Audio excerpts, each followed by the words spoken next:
sa 250. Para tatayo na tayo ng bahay doon. Saan bakit na yun ah?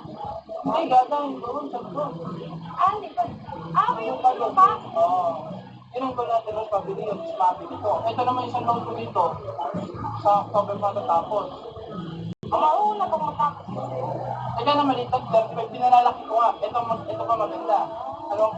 Kahit na wala akong pera, mukha akong kawawa kayo. Sabi ko nga sa inyo, marami akong pera na nasa gamit. Ibig sabihin nasa CCTV ko, nasa, nasa freezer ko, nasa gawa ko ng yelo, magkano na bibenta yelo sa kaso, may nagsandaan. Dire-diretso, 150. Ibig sabihin may forward na ako ng pondo. Ngayon ko lahat ng gamit ko. Ano yun? Ano yung kulay yelo ko? Ibig sabihin, meron na akong Kahit na meron na kanya. meron na ako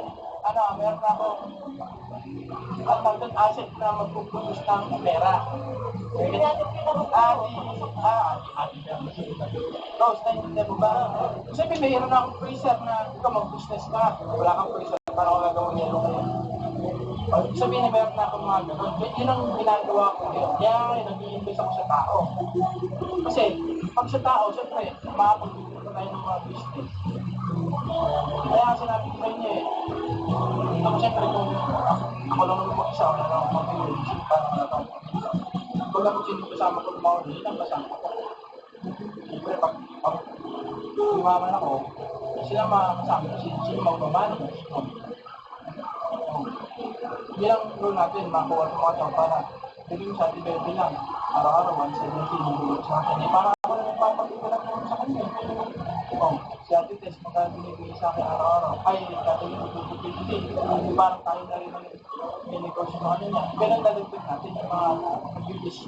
Kapag ang business ka natin is merong catering, sa ilaw-ilaw nga, sa lending, ilubukod na natin yan.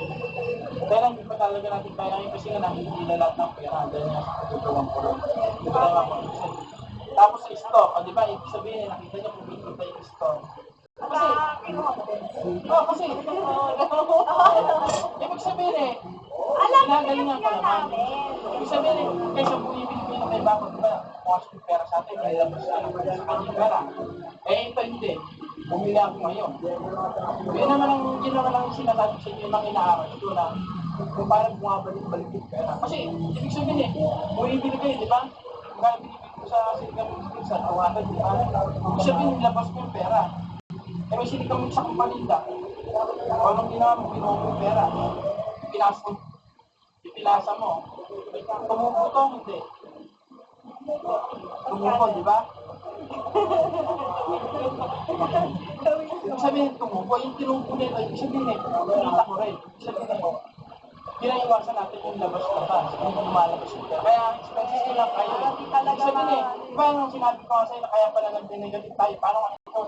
Ayun, lalaki na naman utang nyo sa sigarilyo. Kasi wala na tayong binibenta. Kasi nga yung pera nyo nagagaling sa akin. Yung pera ko naman nagagaling sa paninda ko. Ay yung paninda ko, kinonsumo nyo na. Ngayon yung may pera nyo galing nga sa akin. Sabihin, wala nang panggagaling nyo yung pera. Kaya yun ang gagaling nyo. Sabi ko nga, Rose, magdagdag ka ng Tagalog. Sabi ko, kumuha ng Tagalog para di ka na matangod.